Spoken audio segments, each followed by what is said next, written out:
Hey again. So Joker. Everyone has to talk about Joker. It's so good. I mean, it's kind of goofy. Like, it's obviously not the Joker origin story that we really expected. But it's definitely a film that resonates with a lot of people. We are quite terrible to each other, and a lot of people choose to just go along with that system and continue to be terrible with each other. I, myself, am pretty terrible to the people I care about sometimes, and I think, honestly, if we were being honest, I don't think anyone could genuinely say that they aren't on some level, but maybe that's just me projecting and say, oh, maybe I'm not different, but who knows? Anyway, so I think the really interesting thing about Joker is how it's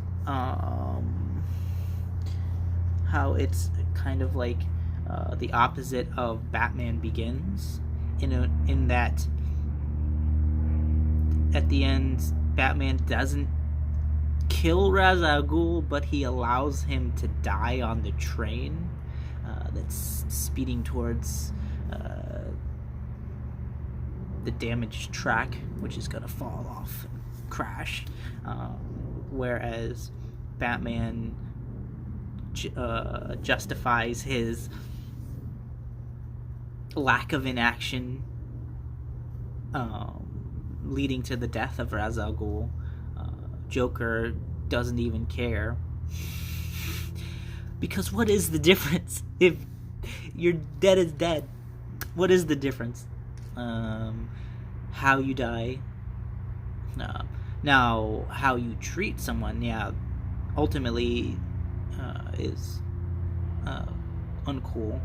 Can be uncool or not, but Joker actively killed people, and that particular Batman, which of course is antithetical to everything we really know about Batman. Like, I'm not a huge comic book nerd at all. Like, I've never owned a comic. Maybe I've owned one or two, but I don't own any comic books,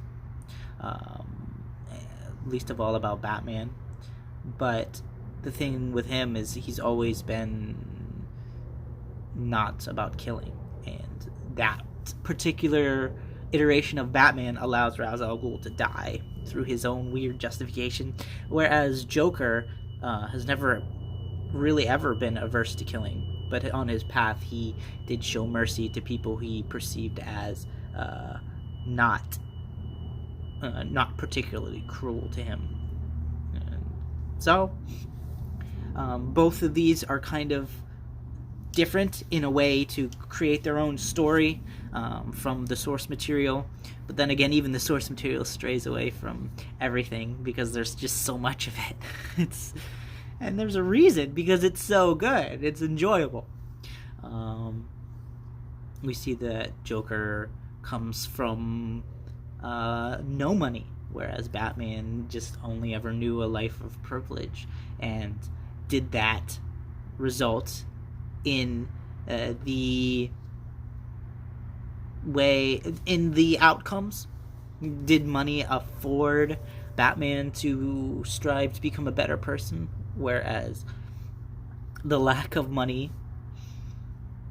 ultimately is what made Joker realize that he has nothing left to lose. Whereas Bruce Wayne had everything to lose, but he still chose to do anything. He chose to do the right thing anyway. Joker just chose not to care anymore.